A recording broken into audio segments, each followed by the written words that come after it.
Sports Flash TV na may dati. Ito ay lagi kang panalo, bakbakan na sigurado, mga balitang... Ang Kahas, mag-iisip muna matapos matalo kay Inoue, Pacquiao, may payo at ang update kay Casimero. Pag-usapan natin yan mga ka-flash. Pero bago ang lahat, huwag kakalimutang i-like, mag-subscribe at hit ang notification bell para updated ka sa mga bidyong katulad nito.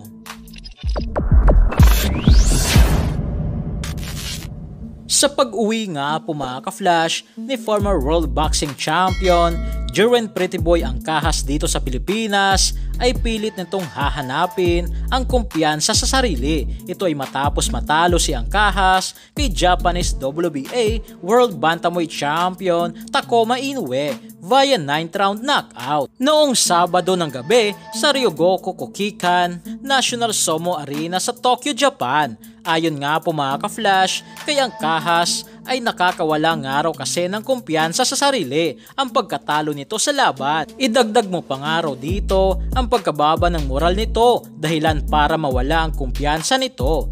Sa naging laban nga po mga ka-flash ni ang Kahas mula sa round 1 to round 4 ay dumistansya muna ito bago dumikit at nakipagsabayan kay Inoue sa round 6. Ilang beses din nga nasuntok si ang Kahas sa muka at sa bodega nito hanggang sa tuluyan na itong bumigay sa round 9 matapos tamaan sa sikmura. Habang sa kabilang balita naman nga po mga ka-flash, patungkol kay Manny Pacquiao ay nagbigay nga po ito ng payo sa mga boksingero lalo na sa mga Pinoy boxer. Ayon nga po kay Pacquiao ay kailangan nga daw talaga ng mga Pinoy boxer magpursige o todong effort sa training. Wala nga raw kwenta ang matapang ka lang. Aanhin mo nga raw ito kung tamad ka naman sa training. Nakakapagod nga raw talaga ang pagbuboxing pero kailangan mo raw i-push ang iyong sarili o lagpasan pa ang iyong limitasyon. Ito ay kung gusto mo nga raw talaga maging world champion at maging matagumpay sa larangan ng boxing. Ang gusto nga raw makita ni Manny Pacquiao sa ating mga boksingero ay ikaw mismo ang mag-push sa iyong sarili at hindi yung trainer, dahil kahit magaling pa yung trainer mo, may pangalan, pero kung tamad ka naman, wala ring mangyayari at matatalo ka lang din sa laban. Dito naman nga po mga ka-flash, sa update kay former 3 Division World Champion, angas ng Pinas General Cuadro alas Casimero, ayon dito sa kanilang tagapagsalita na si Koyang Joseph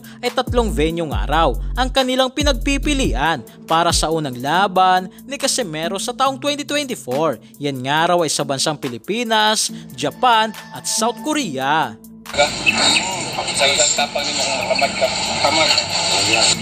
So yan lang para sa ating balitang boxing. Ano bang masasabi niyo tungkol dito?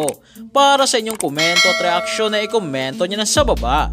Hanggang sa muli, ito ang The Sports Flash TV. Sports Flash TV na may dati. Ito ay lagi kang panalo, bakbakan na sigurado, mga balitang boxing. Ito laging bago, balitang boxing, laban na kasado. Di papahuli pagdating sa bakbakan, mga pambato na patuloy ang laban. Sasaliksikin ang bawat babalita, talagang diin, bawal ang mahina. Sa loob ng ring, merong pambihira, mga kamao na nagiging bida.